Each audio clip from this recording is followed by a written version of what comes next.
এই হচ্ছে আমাদের মাদ্রাসা। আর মাদ্রাসার সাথেই বয়ে গেছে সুন্দর একটা নদী।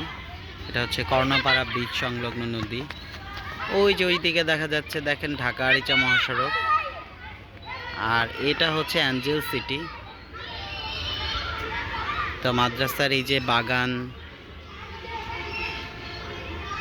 বাচ্চাদের খেলার মাঠ, ওই যে ক্যাম্পাস, আসলে এটা এত ভালো লাগে, এটা আসলে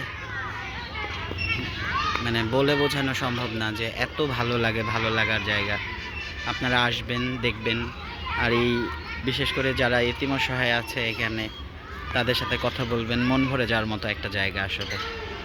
খালিদ বিন ওয়ালিদ রাদিয়াল্লাহু তাআলা আনহু একাডেমিয়া মাদ্রাসা। একটু একটু করে মাদ্রাসাটা সুন্দর হয়ে যাচ্ছে, ভালোই লাগে দেখতে।